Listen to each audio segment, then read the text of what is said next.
Naam, ni 7 News. Karibu sana, mimi ni Brancis. Rais wa Marekani Donald Trump ametoa shutuma kali dhidi ya mwenyekiti wa hifadhi ya shirikisho Federal Reserve anayejulikana kama Jerome Powell kwa kile alichoeleza kuwa ni msimamo mgumu wa kijinga wa kukataa kupunguza kiwango cha riba licha ya hali nzuri ya kiuchumi nchini Marekani. Kupitia ujumbe wake, Trump alisema kwamba ni kuchelewa sana. Jerome Powell wa Fed atakuwa mbele ya bunge leo kueleza pamoja na mambo mengine kwa nini anakataa kupunguza kiwango cha riba.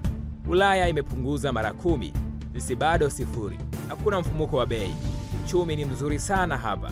Tunapaswa kuwa angalau pointi 2 hadi 3 chini. Hii ingeokoa dola za Kimarekani bilioni 800 kwa mwaka au zaidi. Tofauti ni kubwa sana hapa.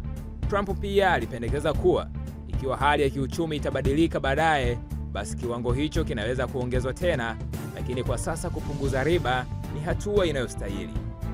Natumaini bunge litamwandama vikali mtu huyu mgumu wa kuelewa. Tutalipa gharama ya kutopendekezwa kwake kwa miaka mingi ijayo. Bodi inatakiwa kuchukua hatua, ifanye Marekani kuwa bora tena. Kauli hizi zimeibua mjadala mkubwa kuhusu uhuru wa Benki Kuu ya Marekani, FED, yani Fed, dhidi ya shinikizo la kisiasa, huku baadhi ya wachambuzi wakionya kuwa mashambulizi kama haya yanaweza kudhoofisha imani ya soko katika taasisi za kifedha. Haya yanatokana na taasisi nyingi za kiserikali kukopa pesa katika benki hiyo na kuwekewa riba kubwa ya urudishaji wa pesa hizo.